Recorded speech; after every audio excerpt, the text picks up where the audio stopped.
Сонсогчдаа өдрийн цагаа уучгаад төрч чулуу ажилласаа хүн тэрэн амарцсан уу?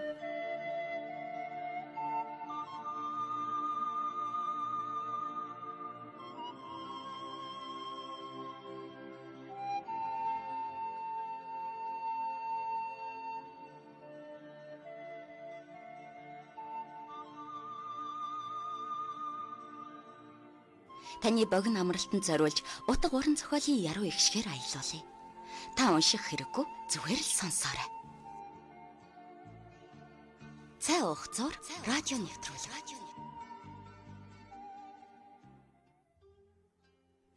Их Монгол радио сонсогч та бүхэндээ өдрийн мэндийг хүргэе. Та бүхний өдийн амралт тань аяхдахтаа сайхан өнгөрч байна уу? Их Монгол радио цай уух зур утга уран зохиолын цаг нэвтрүүлгээрээ зохиолч Сэрчин Угтаа Үүр цайхын их хүн бодит амьдралаа сэтгүүлсэн хайрын туужийг цувралаар хүргэж байгаа. Ингээд энэ удаад та бүхэндээ энэхүү цувралын 56, 57 дугаар хэсгийг яг одоо эфирээс шууд хүргье. Хамтдаа байгаарай.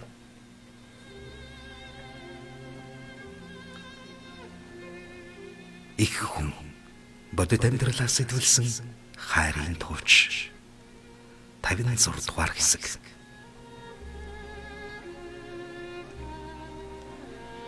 Эвлэлийн үрийн дарагтай халз таарахтаа саяхан донгодуулж нэгний шоронд орхон холгүй салсан тэд хамт явж байсандаа барамтан зог тусахад эвлэлийн үрийн дарга чимээг үхэн гэлдрүүлсээр тэр хоёр дээр ирэхэд залуу төрүүлэн минь асууж сая явж гэнэ үү дарга?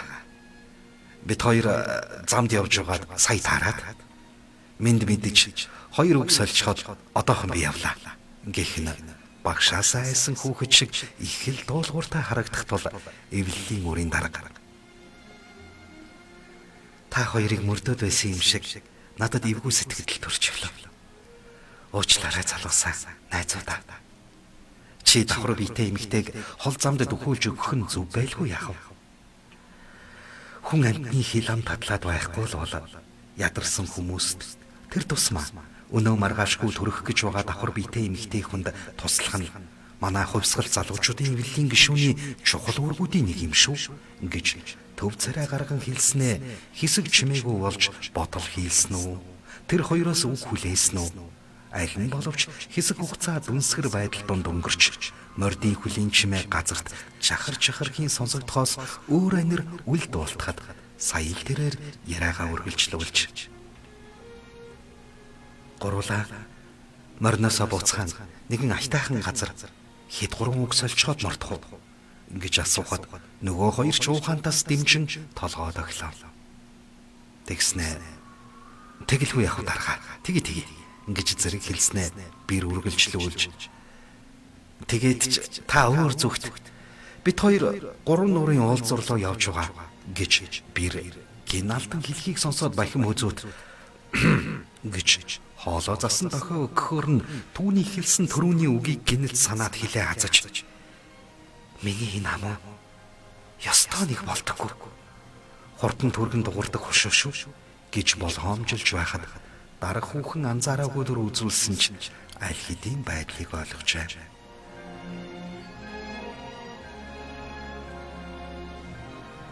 Гурван залуу суухад тохиромжтой нэг газар бууцхан морь бие амраан суухад бэр чимээгүй болж элдвийг бодон явдалдаа нилээн ядарсан бололтоо гизээ дарахад эвлэлийн үрийн дарга бахим хөзөөт рүү хандаж хоёулаа айл гэр болж тоглож байхад би мөн ч олон удаа ингэж гизээ том болгон тоглодог байж билээ тийм ээ найзаа химээж их л дотноор асуухад тэрээр олон жилийн өмнө ээж нь болж тоглодог байсан готгонсон охин ингээд том дарга болчихоо намайг айлгаад явж байх ч гэжтэй химэн түүнийг бахархангүй харж харин тийм ээ найзаа гэж санаандгүй амалдан хэлснээ залруулж үгүй дарга гэж өөрчлөлөө.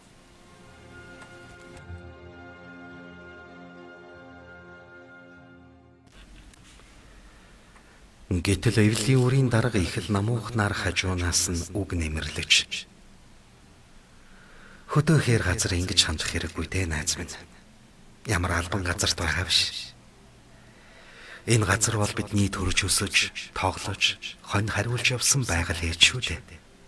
Найз нараа гээд дуугүй болоод хэсэг байснаа тэр хоёрыг юм дуурахгүй болохоор ялангуяа чиний хувьд би багыч намд найз хിവэрэ байх дуртай шүү гэж нэмж их л даруухан хэлсэн нь бэрийн чихэнд чимэгтэй сайхан сонсогдож. Үнэхээр тийм шүү. Дэлгэн хөх гих очтоо тэр ахын энэ охины хүмүүс их ухаалаг, айхтар сэргэлэн гэж ярьцгаадаг нь оргууч зүйл биш бололтой. Манай энэ бахим хөзөөдөд уг нь яг таарах хань байгаа юм шүү дээ. Даач энэ том дарга тоохгүй л тээ. Гэхдээ бахим хөзөөд бол хаанч газардахгүй. Ажилсаг, тусархуу, сайхан залуу шүү дээ. Ийм хүнд сайн хань хаанаас ч гэсэн олдчил таараа гэж бодсноо. Гинэд түүнийг харамлах сэтгэл дотор нь төрөхөд хэнийг харамлаад байгаа юм лээ? Би хэн билээ гэж өөрийгөө ихэд гайхсан ч цааш дахин үргэлжлүүлэн бодож. Эвлэлийн үрийн даргын хэлж ярих үг нь хүртэл гоё сонсголонтой юм аа. Ийм гоё хэл ярианы боловсролыг олно гэдэг тусгай хүндэл заяадаг эрдэм байхаа та. Уг нь үүнийг заадаг сургууль байдаг гэсэн. Даргаас тодруулж нэг асуух юмсан химэн баяс харамлахын завсарт юм л болж суухад эвлэлийн үрийн дарга бахим хөзөөдийг яаж энэ хүүхнээс салгаж дагуулж явдаг юм бэлээ. Шууд дагуулад явах нь нэрэнд хүртэл мөн. Тэгээд чи юм тулгар биетэй хүнийг дөхүүлж яваа хүнийг шууд дагуулад аваад явна гэдэг бол хитрхи хүн чанаргүй асуудал болно. Хөдөөхөр явж байгаад гинэд ходоод гэдсэн мушгаад унвал яах болж вэ юм чинь? Яаж айтайхан шийдсэн дээр вэ? Гэгчлэн арга сам ирэл хийлж ханинда жаахыг явж өөрийгөө түн сайн гэдгийг ойлгуулах сайхан боломж гараад байхад үүнийг ашиглахгүй зүгээр орхиод явж огт болохгүй гэж дотроо тооцоо бодон түүнд аливаалах айтайхан сэтгэл төрүүлэх гэж дээрх үгийг зориуд сонгон хэлжээ. Харин бахим хөзөөд энэ үед шал өөр юм бодож энд ингээ сууж байхаар эртхэн газар хороогоод оройдоо очиж шөнийн бэлтгэлдээ бэлтэх ёстой юмсан. Өнөөдөр чинь шинийн 8 баха. Багш өнөөдөр холоос ирсэн байх ёстой өдөр шүү дээ. Тал сар гардаг учраас харааны дасгалуудаа хөгжүүлэхэд уг нь их хэрэгтэй өдөр. Сард ганц л удаа дохиодог юм чинь алдаж яасан ч болохгүй. Морноосоо бууж амрыг гэж байхад ямар үгүй гэлтэй биш. Эвлэлийн үрийн дарга яаж яваад улаан халз таарчдаг вүлээ. Гэгчлэн өөрийн төлөвлөгөөнүүдийг цээжиндээ багцаалан дис дараалалд оруулан имхэлж цэгцэлд суугатаа хаяа нэг. Гэж хаанг дуухан үг хэлж суулаа. Яаж ч болоод арга олж чадаагүйдээ бяцхан бухимдал төрсөн эвлэлийн үрийн дарга хүүхэн яй таавэц хамт төхүүлэлцчээд буцаад намайг гэрлүүд хүлээд өгөөч гэж гуйдаг юм билүү гэж бодон суудал тэр гурвыг чиглэн өөр нэгэн мордон их л яаргухан хатруулан ирж явахыг бахим хөзөөд ихэлж хараа.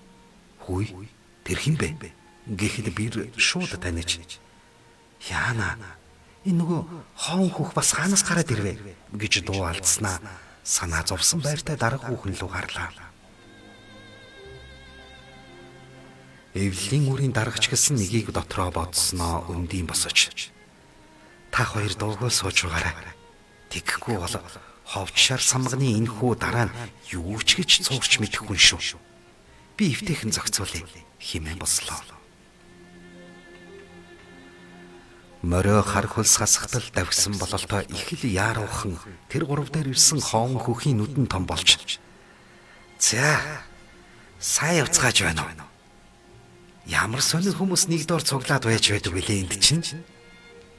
Дарга та энэ хоёртоо сая тааралдав гэж ярианы өнгө нь илт өөрчлөгдөн долгионсон царай гаргаж асуухад эвлэлийн үрийн дарга инээмсэглэж бит хоёрын дааж авсан хоёр хүнийг ингээд хамт явж байна гэж бодоо юу чи? Үгүй дээ. Бит хоёр гэж баяхан үзүүтийг заагаад хамт сумын төвөөс ханиндаа гараад явж байтал энэ хүүхэн таарад давхар үйтэй болохоор жаахан дөхүүлэх санаатай 2-3 үг солио сууж байна. Харин сайн хүн санаагаараа гэж чи хүрээд ирлээ. Монголын хувьсгал залуучуудын эвлэлийн үрийн даргын нэрийн өмнөөс чамд тушааж байна. Энэ хүүхнийг зорьсон газарт нь эрүүлэх, эсэм мэд хүргэж өгөөд дараа нь сумын төвд орж ирэхдээ ажлын тайландаа тодорхой дурдж оруулаарай нөхөр минь гэхэд хэдийгээр хэрэг зориг болгон дуран татаж суух та. Баян бүзүүд бэр хоёр хамт явж байхдаа түүний дурлаж явдаг дарга хүүхэнтэй халз таарчгүй зэргийг бүгдийг нь ажиглан суулсан ч гэсэн дарга хүүхний хэлсэн үгэнд хариу хэлэх гээд чадалгүй. Амаа дими ангалзуулан хэд хэдэн удаа хэлэх гэж оролдоод чадаагүй тул эцэст нь шүлсээ гүдхийн залгаад за дарга гэж сулхан дуурчээ. Ингэж хоовон хөхийг хэлэх үггүй болгохдоо давхар мих хийж баян хүзүүтийг эндээс салган авч явах болсондоо том баяртай болсон дарга хүүхэн. За ингээд хідүүлээ хөдлөхүүлээ гэхэд бэрийн царай нэг л сонин болч хачин их уйтгар төрөн баян хүзүүтээр хургуулмаар байхад энийг газрын гай ханаас гараад ирвэ гэж аман дотроо хиндч дуулдахгүйгээр өглөж. За би ч ганцаараа явчихъя да. Хүнээр хургуулахгүй болчих байх хэмээн зөрүүдлээ. Гэтэл эвлэлийн үрийн дарга хүүхэн түүнийг цоо ширтэж нөхөр минь та давхар биетэй хол явж байгаа тул даргын өгсөн тушаалын дагуу нөхрөөр заавал хургуулах хэрэгтэй гэж дүгнэв. Үүнийг чимээгүйхэн сонсож суусан баян бүзүүд юу ч хэлж чадсангүй. Хэлийч гэж бодсонгүй. Тааг дуугүй оргиж энэ удаа амд горвол яг хэрэгт орно гэж богшиг муу санаалан сууж байлаа.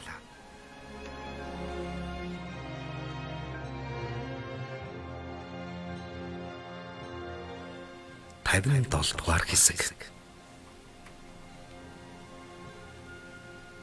Баян хүзүүд хүү байгаагүй бол гиндэж сүүлийн хаалт хэсгийн дагуулуудад баригдаж хамаг төлөвлөгөөнд талаар өнгөрч балрах байсан байна шүү хэмээн өөрийгөө голж бас л болоогүй байна да гэж бодсон улаан тонгорог доо ямны дарга руу сэмхэн очиж дайснад өнгөрөө явчихлаа. Одоо бид яах вэ? Гэхэд гинэт сэхээ орсон дарга бууга ташаандаа авч зүгээд тэдний дотор манай талын хүн явж байгаа.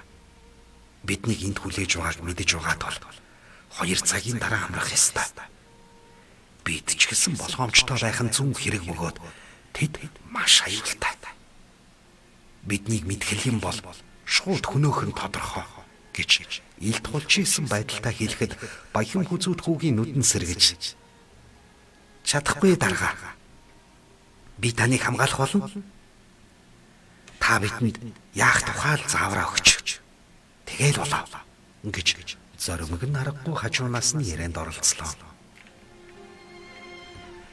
Тэд шөнийн харанхуй дундуур баримжаалан явахтаа чимээ гаргахгүй гэж морныхон хөлөнд тэмээний шир углан зөөлөж аваад явсан тул ширүүхэн цагуулж эхлэв.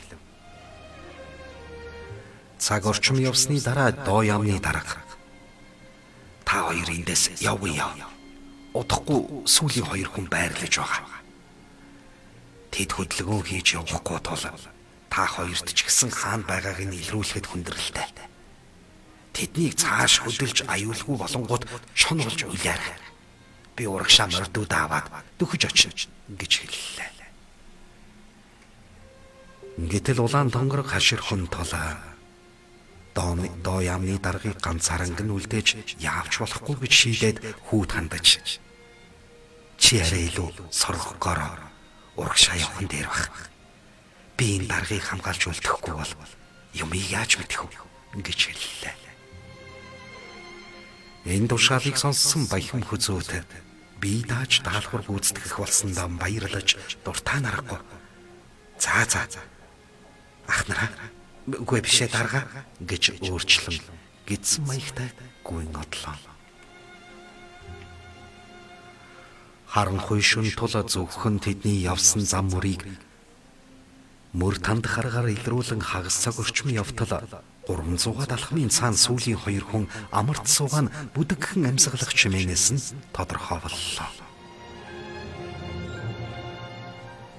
Бахим хүзүүтийн толгойд өгсөн даалгаврыг зөрчих өөр бодол гинэд төрж энэ 2 хүнийг аюулгүй болгочих бол араас хамгаалалтгүй болоод бидэнд бүр ч амар болно. Хэрв тэгж чадвал хувцсыг нь өмсөөд улаан тонгор ах бит 2 оронд нь дагвал амар биш үү гэх бодол толгоонд нь оржээ. Үнэн дээр бол хүүгийн маш зөв байсан бөгөөд үүнийг гүйцэтгэхэд хит аюултай гэж үзсэн тул тэр шийдвэрийг үлдсэн 2 гаргаагүй яач. Хөөд багш нь нэгэн арга зааж өгсөн нь бухыг зочоох буюу огл харайхад хийг нь тааруулж гидсэнд нь хатгах юм. Энэ аргыг хэрэглэхэд их үр дүнтэй бөгөөд ямар ч хүн амтэн зочихдоо газраас түлхэлт өгөн хүнд жингээрээ огцом агаарт хөөрөх гэж оролдохдоо жингүйдэж биеэ суулдаг билээ. Өөрөө нас ба тэгээд ч аюултай хүмүүс гэж дахин сануулсан тул илүү үр дүнтэй юм байна гэж шийдвэр гаргах биеэ суллан амарчуу 2 дайсан луу муур шиг гидсээр ямар ч чимээгүй дөхөн очлоо.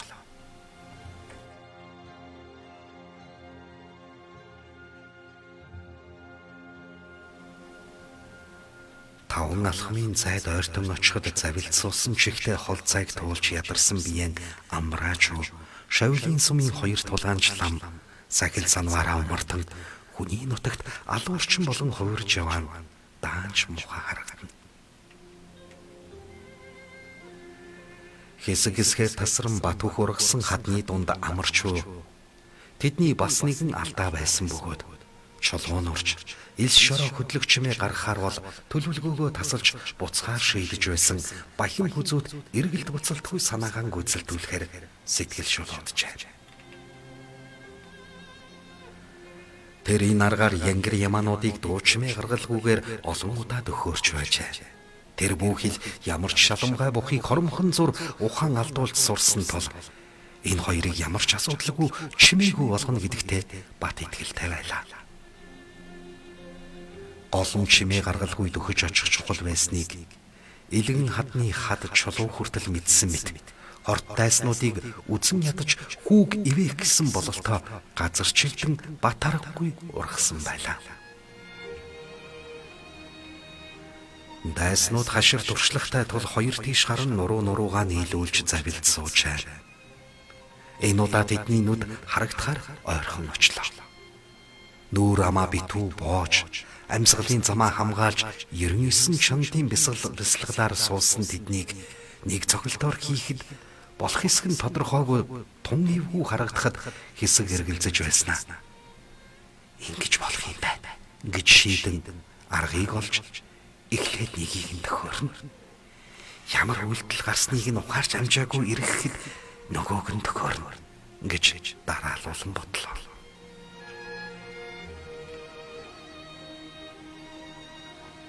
Энэ удаа 2-3 бухыг зэрэг ухаан алдуулах хийлэг нэртэй аргыг хэрэглэх нь илүү үр дүнтэй гэж сонгомогц. Эхний хүний нүүрний хаалтыг татмагц зочсондоо огцон дээш үсрэх гэтэл илэгний дүрэний уулзуурын хонхорт долоовор дунд хуруугаараа гялсхийн хатгахад олигтой хөдөлгөөн хийсэнгүй зөвхөн зүүдэлж байгаа зочсон хүн шиг болсноо. Илэг нь хатуурн таг хөдөлгөөнгүй болж дууч гаргаж амжилгүй доош нугдаан суулаа.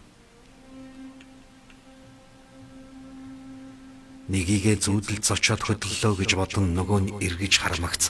Урд нь өөр хүн сүйтгэнэг шиг болоход наалц очиж угсгийн хамаг биеэс сулламгц. Зогхохоор бэлтгэж байсан зүүн гарын долоовор дунд хуруугаараа өнөөх зэг дээр арсыг нь цоортол хатглаа. Амьсгаач авч чадалгүй. гэж хамар дотроо битүү дуурайд гулдаан унахад тэр хоёрын хүзүүний гол судас дээр дарж хэр удаан хөвтхийг нь тооцоолж үзээд эргээд эртэл ухаан орохгүй юм байна. Гэхдээ юмыг яаж мэдэх вэ гэж сэрэмжлэн гадуур хувцснуудыг нь тайлж аваад дотор цамцнуудыг нь урж дөрвөн мөчийг нь хончлон хөлж газар дөрхиод амнад нь гадуур хувцсны дотор салбанах банзлыг нь чихэж дуу гаргахааргүй болгон буцаж хуйлаа. Даалгавар аваад хитгэн хорон болоод буцаад гүгээд ирсэн хүүг хараад нөгөө хоёр гайхаж юу болов? Юу хувцсан? Гэхэд арын хоёрыг аюулгүй болгочихлаа. Одоо энэ хувцсыг өмсөд оронд нь хоёулаа дагвал илүү амар биш үү? Гэсээр ирчээ. Доо явны дарга учрыг нь сайн ойлгоогүй байтал хүүгийн сэргэлэн хөдөлсөн хийгээд ухааныг биширсэн улаан тонгорог хашир эргэсэндээ яаравчлан хөдөлж явсаар уг газар тэрвэл дайсны ард агуулууд үгсэн мэт хэвтэх ажээ. Улаан тонгорог гүйж очиж гүрээг нь дарвал ухаантай төдий байх өгөөд сэрэгтэл даруй 2 цаг орчим болохоор ажээ. Айхтар нарийн тооцоолж зогсон байх шүү. Хаанан цохил төгсөн. Гэхэд элхийг нь бөөгнөрүүлэх цохилт хийсэн. Энэ хүмүүс чадвартай бол 2 цагийн дараа. Харин чадвар муутай бол хагас өдрийн дараа босноо. Гэхдээ би чадвартай хүмүүс гэж бодож байна гэж шивнэхэд улаан тонгорог баян хүзүүд рүү мишээсэн байртай харж юу тач эднэрийг даргад тушаалаа. Та яах өөрөө шийд гэж доо явны хүнд хэлэхэд нөгөөх нь айсан бололтой. Гэ гар хөлийг нь сайн хүлсэн бэз. Бидэнд амьд олз маш хэрэгтэй. Уг нь ингээд аваад явчихвал гэж асуусан байртай түн рүү харахаар нь дарга таал хариуцсан шүү дээ. Энэ бол нам засгийн даалгавар төдийгүй. Улс их орны аюулгүй байдалтай нэгт уялдаа холбоотой ажил. Энэ хоёрт чухал мэдээлэл байж ч магадгүй. Харин дараа нь яаж зөөрлөж явах вэ гэдгийг сайтар бодохгүй бол ухаан оронгууд наадуулч намаа хорлохоос ахуулаад янз бүрийн арга сэдэж эхэлнэ. Гэвч хамгийн түрүүнд хүү бид хоёр урд яваа дайснуудыг аюулгүй болгох чухал шаардлагатай байна гэж улаан тонгорог хариуллаа.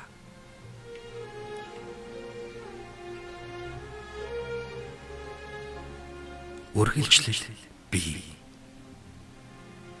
Зохиолч Сэрчин огтой үүр цайх. Зохиол их хүн бодит амьдралаас сэдвэлсэн хайрын дууч.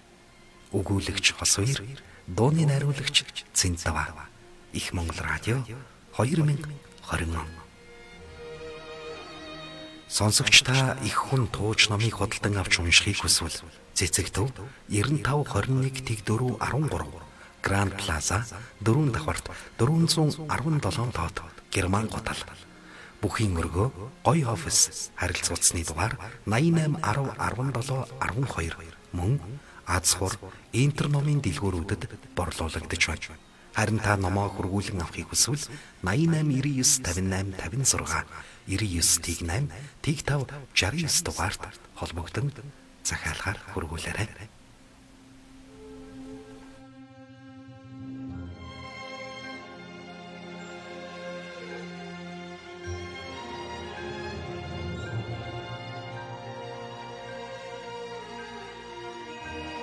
Сонсогч та өдрийн цагаа уучгаад төрч чулуу ажилласаа хүн тэрэн амарцсан уу?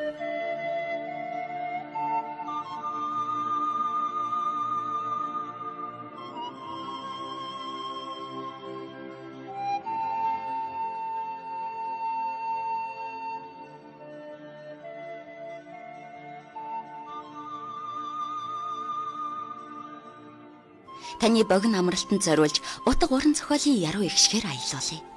Та унших хэрэггүй зүгээр л сонсоорой. Цай уух зур радио нэвтрүүлэг.